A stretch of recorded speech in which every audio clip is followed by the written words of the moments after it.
it's me. I'm back with the YouTuber caricature illustrations for this video because I wanted to just go back to my roots of this channel and just draw something unserious while we talk about something unserious, so we can just hang out and draw together or whatever you want to do while we talk about Garrett Watts anyway. So originally I came up with this video idea months ago, and I was originally going to title it, "How Does Garrett Watts Keep Getting Away With It?" A bit clickbaity, but what I meant by that was, how does he keep getting away with having no posting consistency while maintaining such a large audience and success for each upload? And I was going to go into what makes his content so good that he doesn't need to be consistent to maintain his success. But earlier this week, Garrett uploaded another video, and views-wise, it hasn't been doing as well as everything else on his channel, so something has changed maybe. Let's talk about it. So while we explore this topic, I will of course be drawing this silly caricature portrait of Garrett Watts, and as always I invite anybody to draw along with me while we chat and hang out if you want. You can send me your art on Instagram or Twitter at paintandsipyt, because I would really love to share anything that you guys made in my next video. And finally, before getting started, I would like to thank Literal E, Yuki Yeller, Fabian, and Teal for supporting my $5 tier on Patreon. It means so much to me as always, and it really helps me out as a small artist. And if anybody else is interested in receiving fun art benefits like downloadable coloring pages, monthly stickers sent to you in the mail, thank you cards, and stuff like that, my Patreon as well as my Etsy and everything will be linked below. And with that, I am ready to get started if you are. So who is Garrett Watts? So as many of you may know, I know it's weird to have to introduce Garrett Watts, especially since you all clicked on this video, but once I saw a comment on one of my Jenna Marbles videos saying, "Who's Jenna Marbles?"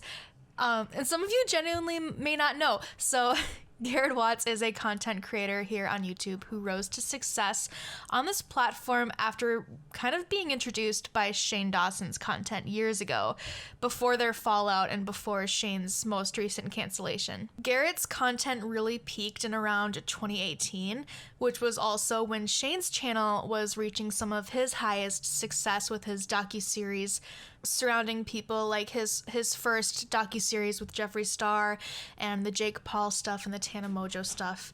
But after the release of Shane Dawson's Conspiracy Palette in 2019, and shortly thereafter Shane's cancellation, it did not take a lot of investigation to realize that Garrett Watts and their other best friend, Andrew Sawicki, no longer supported Shane nor appeared on his channel any longer. They never made any official statements or anything, but they definitely stopped mentioning Shane, stopped wearing any Shane merch, obviously didn't appear in Shane's content anymore, and they just completely kind of cut ties as far as we could see. But in 2020 through 2022, although Garrett was no longer connected to Shane in that way, he still maintained a substantial audience on YouTube and routinely gained multiple millions of views on each upload, despite having little to no posting consistency or even a dedicated niche. His video ideas are just so sporadic and everything is something different, and you couldn't put him in like a box or a genre, which normally you kind of have to do to build an audience here on YouTube. And this to me makes it clear that Garrett didn't need Shane to be successful, to be a successful content creator on his own. His relationship with Shane is just something that may have projectiled him into the YouTube spotlight, but he has himself and his own creativity to thank for the maintenance of his success and entertaining content. I'd usually think that this type of scenario is just cultivated by curiosity, like the wanting to know what Garrett and Andrew are up to, if they are going to address Shane Dawson or the internet drama, etc. And maybe at first that may have been part of it, but when he was able to maintain his successful view count and support for years following the drama, it's clear it was not just curiosity. It was the quality of his content. And I've always been a super big believer of quality over quantity, but when it comes to content creation on YouTube and basically any platform where you need audience retention, quantity usually does play a huge role. So why was Garrett able to maintain his views with a poor and inconsistent upload schedule for so long, and why is it just catching up with him now after years of this? First off, I think the obvious answer to why he was able to maintain his audience is because his content is different and it's entertaining. He definitely has his own unique style and personality that shines through, something that can't really be compared to any other creator that I can think of. It's to the point where when watching Garrett as someone who was introduced to us by Shane Dawson, essentially, you don't really notice Shane's absence or feel like there's something missing by Shane's absence in Garrett's content. But you can't really say the same vice versa. In my view, at least, Garrett kind of brought this energy to Shane's content that is noticeably absent now that Garrett isn't there.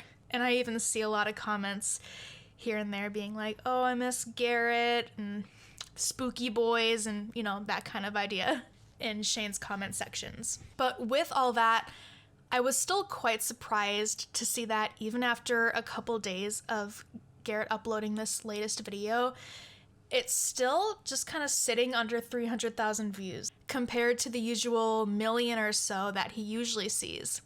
And I know it's only been a couple days so far, but usually the first few days are crucial for the bulk of the views that the video is expected to get. Not always, but that's usually how it works, especially when your subscribers and your core fan base are the majority of your regular viewers. I was actually really excited to watch this latest video because I thoroughly enjoyed his first installment of making a hit song. The concept is just very fun and interesting to me, especially as someone who loves music and has a huge interest in music writing and music production and the behind the scenes of that type of stuff.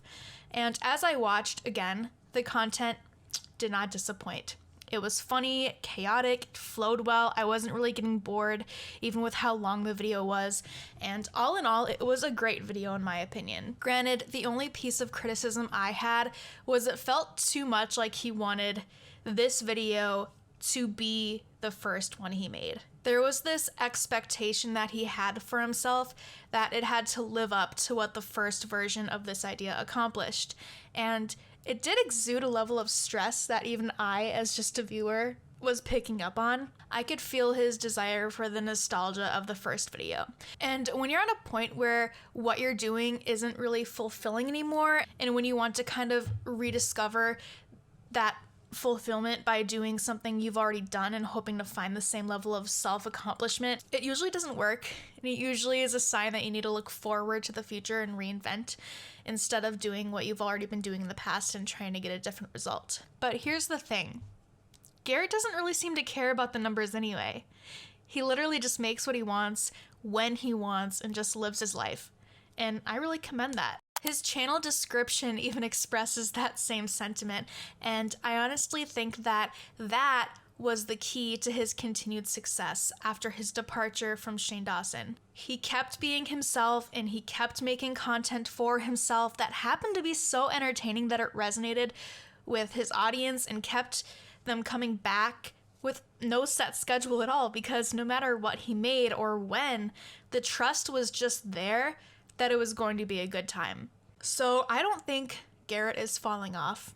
I don't think he's truly trying to find the views and the success his channel saw at the height of his YouTube career. And I don't think any of this will discourage him from continuing to do what he does. I do think the reason for this seemingly sudden drop in views just has to do with the YouTube algorithm and trends, and the fact that since he has done this video idea before, a lot of his audience maybe just didn't think to click on it again this time. Also, I personally take days to weeks to save a video for later when it's that long, so without the hype of Shane or the YouTube drama that may have been attached to his earlier videos in 2020, a lot of people may have just been saving it for later, for this weekend maybe, or later when people have time to watch an hour-long video. And I really did enjoy that video. I loved seeing the behind the scenes of the music production side of things since I recently have taken up music production as a hobby. I had a new lens watching this video that I didn't have for the first one, which I found a lot of enjoyment in. And what do you guys think? Do you think Garrett's views will skyrocket again for the next upload, or is this the beginning of the end for his channel? Remember to follow my socials and tag me in your art because I would love to see what you made and share what you made on my next video. And I hate outros, so okay, bye.